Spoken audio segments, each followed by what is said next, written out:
ಏನು ಓದ್ತಾ ಇದೆಯಾ? ಆರನೇ ಕ್ಲಾಸಾ? ಸರಿ ಆಯ್ತು.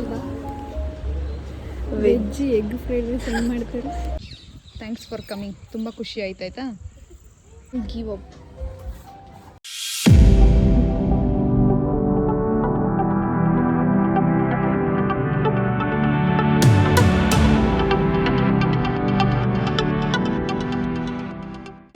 Hi guys, welcome back to my YouTube channel.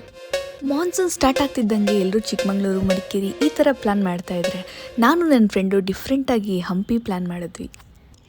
ಈ ಸಲ ಅಂತೂ ಏನೂ ಪ್ಲ್ಯಾನ್ಸ್ ಇರಲಿಲ್ಲ. ನಾನಂತೂ ಬಜೆಟ್ ಫ್ರೆಂಡ್ಲಿ ಟ್ರಿಪ್ ಮಾಡಬೇಕು ಅಂತ ಫಿಕ್ಸ್ ಆಗಿಬಿಟ್ಟಿದ್ದೆ.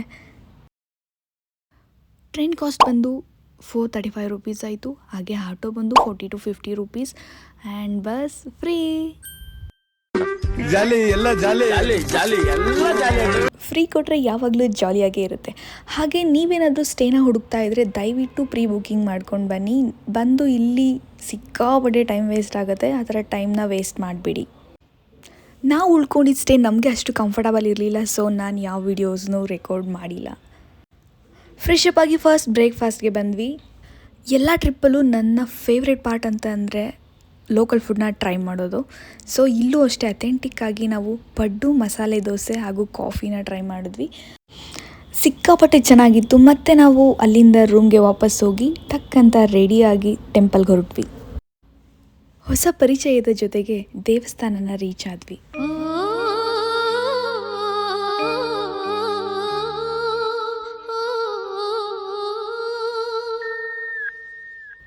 ವಿಜಯನಗರ ಸಾಮ್ರಾಜ್ಯಕ್ಕೆ ಸ್ವಾಗತ. ಹಂಪಿಯ ಮೊದಲ ಹೆಸರು ಪಂಪ, ವಿಜಯನಗರ ಹಾಗೂ ವಿರೂಪಾಕ್ಷಪುರ ಕೂಡ ಆಗಿತ್ತು. ಆಗಿನ ಕಾಲದಲ್ಲಿ ವಜ್ರಾಭರಣಗಳನ್ನು ಇಲ್ಲಿ ತೂಕದ ಮಾದರಿಯಲ್ಲಿ ಮಾರ್ತಾ ಇದ್ರಂತೆ. ಗೈಸ್, ವಿಷಯ ಏನು ಗೊತ್ತಾ, ಕಂಪ್ಲೀಟಾಗಿ ಹಂಪಿನ ಪೂರಾ ನೋಡೋದಕ್ಕೆ ನಮಗೆ 3 ತಿಂಗಳು ಟೈಮ್ ಹಿಡಿಯುತ್ತಂತೆ.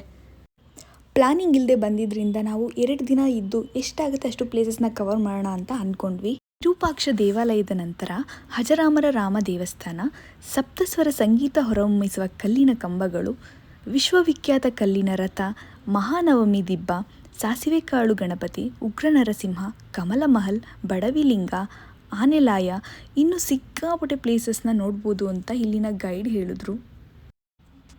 ಕತೆ ಕೇಳ್ತಾ ನಾವಿಲ್ಲೇ ನಮ್ಮ ರೂಮ್ ಕೀನ ಮರೆತುಬಿಟ್ಟು ಹೋಗಿದ್ವಿ. ಬಂದು ವಾಪಸ್ ತೊಗೊಂಡು ಹೋಗಿದ್ದಾಯಿತು. ಸ್ವಲ್ಪ ರೆಸ್ಟ್ ಮಾಡಿ ನಾವು ಅಲ್ಲಿಂದ ಕೆಫೆಗೆ ಹೊರಟ್ವಿ. ಹಂಪಿಯಲ್ಲಿ ಸಿಗುವಂತಹ ಎಲ್ಲ ಕೆಫೆಗಳಲ್ಲೂ ಇದೇ ಥರ ಯುನೀಕಾಗಿ ಡಿಸೈನ್ ಮಾಡಿರ್ತಾರೆ. ನೀವು ಸುತ್ತ ಎಲ್ಲೇ ನೋಡಿದ್ರೂ ಯುನೀಕ್ ಡೆಕೋರೇಟಿವ್ ಐಟಮ್ಸಿಂದನೇ ತುಂಬಿಸಿರ್ತಾರೆ. ಅದಲ್ಲದೆ ಒಂದಷ್ಟು ಪೇಂಟಿಂಗ್ಸ್ನ ಹಾಕಿರ್ತಾರೆ. ಹಾಗೆ ಸಿಕ್ಕಾಪಟ್ಟೆ ಪ್ಲ್ಯಾಂಟ್ಸಿಂದ ತುಂಬೋಗಿರುತ್ತೆ ಕೆಫೆ ಅಂತೂ. ಮತ್ತು ಇನ್ನೊಂದಷ್ಟು ಹಂಪಿ ಫೋಟೋಸಿಂದನೇ ತುಂಬಿಸಿರ್ತಾರೆ. ಸೊ ಸಿಕ್ಕಾಪಟ್ಟೆ ಚೆನ್ನಾಗಿರುತ್ತೆ. ಇಲ್ಲಿ 2 ಆಪ್ಷನ್ ಇರುತ್ತೆ. ನೀವು ಟೇಬಲಲ್ಲಾದರೂ ತಿನ್ಬೋದು, ಇಲ್ಲ ಅಂತಂದರೆ ಈ ಥರ ಬೆಡ್ನ ಅರೇಂಜ್ ಮಾಡಿರ್ತಾರೆ ಕುತ್ಕೊಂಡು ತಿನ್ನಲಿಕ್ಕೆ. ಇದಂತೂ ಸಿಕ್ಕಾಪಟ್ಟೆ ಯುನೀಕ್ ಅನಿಸ್ತು ನನಗೆ. ಫುಡ್ ಎಕ್ಸ್ಪೆನ್ಸಸ್ನ ನಾನು ಈ ವಿಡಿಯೋದಲ್ಲಿ ತೋರಿಸಲ್ಲ, ಯಾಕೆ ಅಂದರೆ ನಾವಿಬ್ಬರು ಸಿಕ್ಕಾಪಟ್ಟೆ ಫುಡ್ಡಿ ಇದ್ದೀವಿ. ಇಲ್ಲೆಲ್ಲ ಬಜೆಟ್ ಫ್ರೆಂಡ್ಲಿಯಾಗೇ ಇದೆ, ಬಟ್ ನಾವು ತಿಂತಾನೇ ಇರ್ತೀವಿ.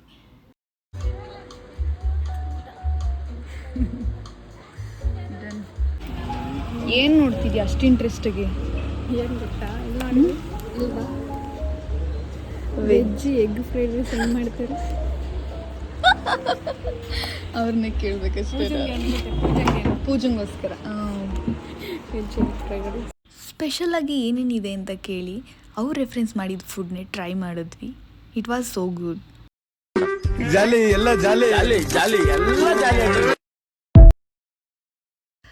ಇಲ್ಲಿಂದ ಏನು ಮಾಡೋದು, ನೆಕ್ಸ್ಟ್ ಯಾವ ಪ್ಲೇಸ್ ವಿಸಿಟ್ ಮಾಡಬೇಕು, ಏನೇನೆಲ್ಲ ಎಕ್ಸ್ಪ್ಲೋರ್ ಮಾಡಬೇಕು ಅಂತ ಒಂದಷ್ಟು ಡಿಸ್ಕಷನ್ ಆದಮೇಲೆ ನಾವಿಲ್ಲಿಂದ ಹೊರಡ್ತೀವಿ. ನೀವು ಸಬ್ಸ್ಕ್ರೈಬ್ ಮಾಡದೆ ಹೋಗಬೇಡಿ ಅಂತ ಹೇಳ್ತಾ ಥ್ಯಾಂಕ್ಸ್ ಫಾರ್ ವಾಚಿಂಗ್. ಬಾಯ್.